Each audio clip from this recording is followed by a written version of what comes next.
Limaan ang mga presidente. Alam ko ang trabaho. Trabaho nila. Alam nila. So, best really to wala nang pilitan na respetuhan lang. Anyway, kung hindi nila ako patay, at life is bigla lang. Sila na naman ang nasa kabila. Bawat tuloy ako.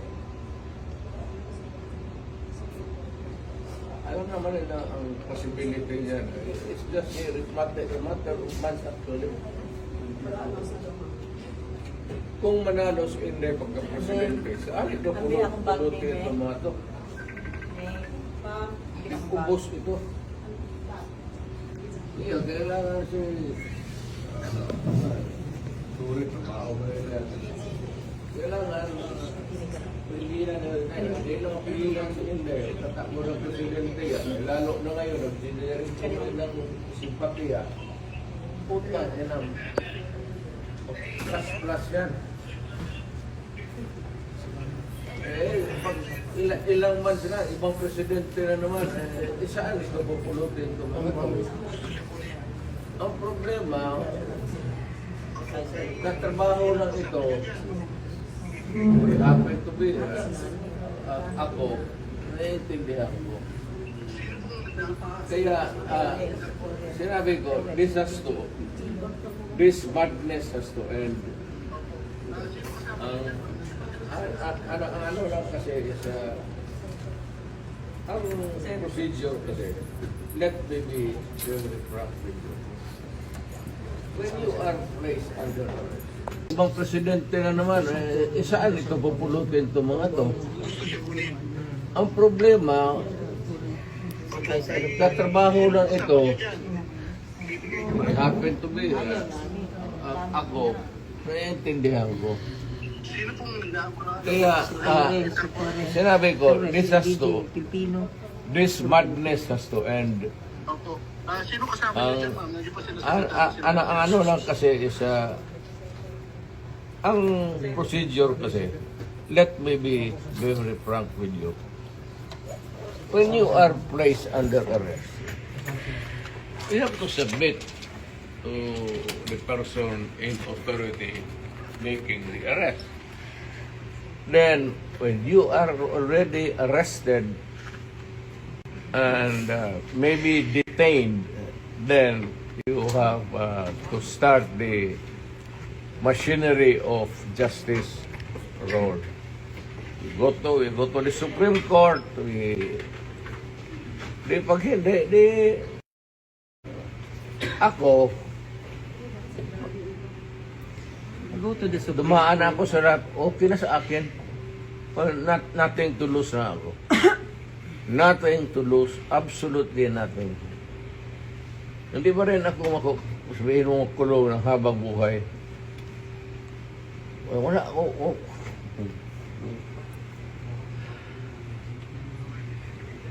Inciting to sedition. Hindi inciting to sedition. Inciting to sedition. Kaya Against mag-against humanity, humanity. ICC. Kalimutan niya ulit. Sa Hague. We are not exhibitorio sa ICC. That's what they're doing now. Hindi ako, yan ako hindi papayag. I am a Filipino, you are all Filipino citizens. Ako, pag nagkasala, you prosecute me in Philippine courts with the Filipino judge, the Filipino prosecutor, and magpakulong ako dito sa bayan ko. Kung sakali. They're preparing you to bring you to The Hague. I am sure. I am very sure. I'm a lawyer. Abogado ka man. I am sure the Supreme Court will rebuke them. Baski na hindi tayo maghingi na, the Supreme Court will rebuke them. Tignan mo. Hindi pa bayad ang wala tayong extradition treaty.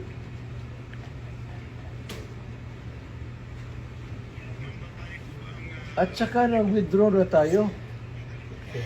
Bakit mo ako dadalhin doon sa international body na hindi na tayo membro? That's a big question. Kaya nga, ano ito sila sa Supreme Court, tignan mo.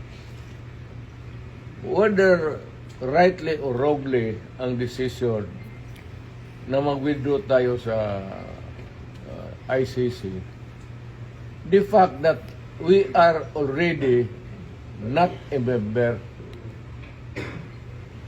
So, dapat intindihin ng mga abogado yan, pati sila, they should, ay ko naman, General Torre, ask them seriously again. Kasi, malapit ka na mag-retire. So, just ask them, sigurado ba kayo dito? Kasi hindi na tayo membro ng ICC.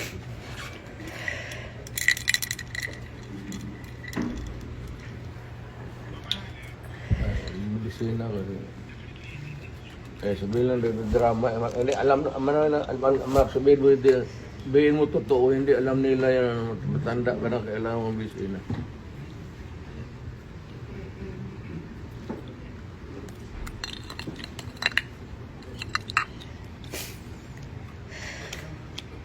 Sabihin mo sa inyo, sabihin mo siya, nagdadala ng kaso dito. Sir, wakan mo sila, sabihin mo. Ano ba to?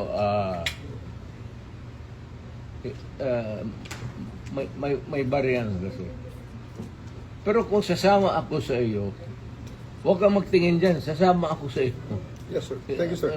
Total, Maraming salamat, sir. nandito naman tayo sa government facility. Yes. So, escape is not a problem. Impossible dream. Thank you, sir.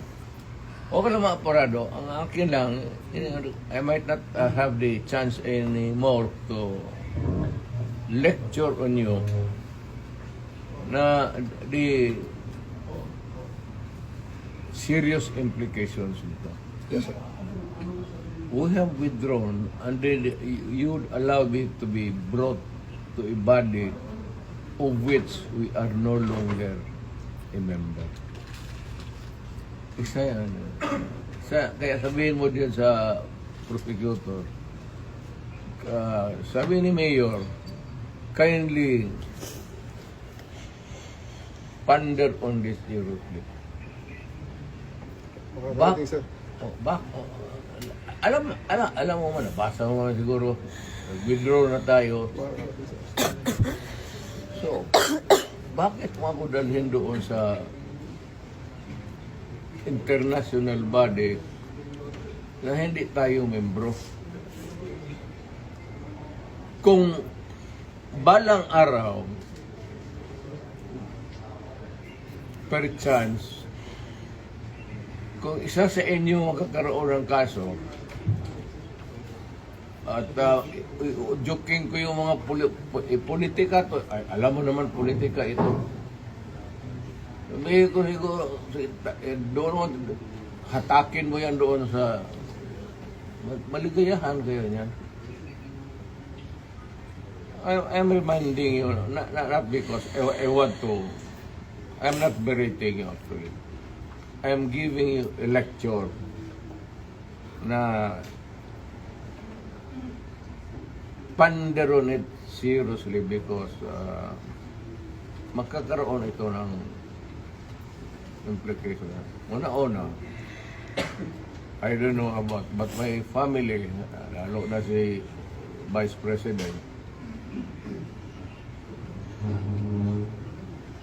if ikaw bukas mag-presidente yan, was-was tayong lahat dito.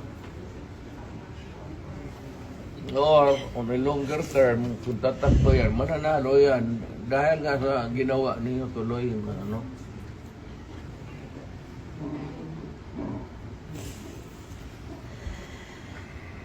Hindi kasi ako ang nakiusap. Kung ako ang kausap mo kanina sabihin ko sa iyo kutsi mo, dali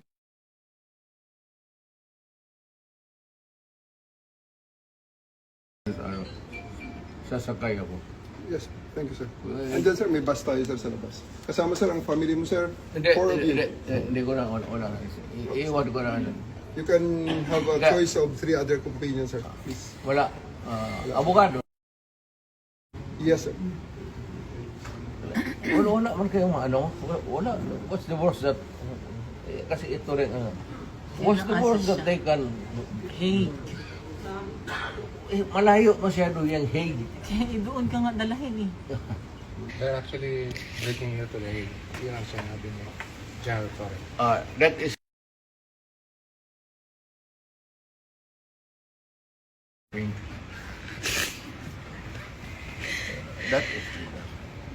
Kidnapping. kidnapping na. Could you just answer that, Mr. President, on the proper forum? Andito naman mga abogado niyo. Okay na siguro. Kaya nga, but sabihin mo yung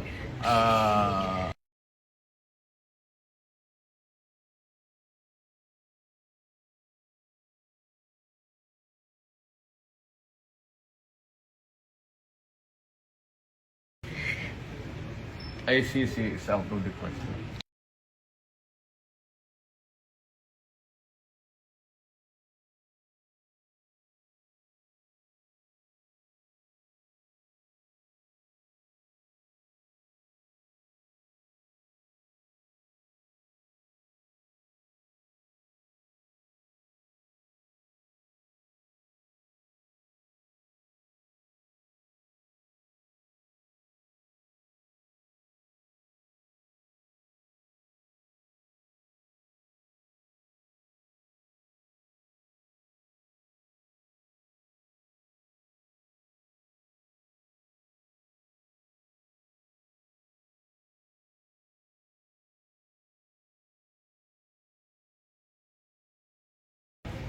Dito tayo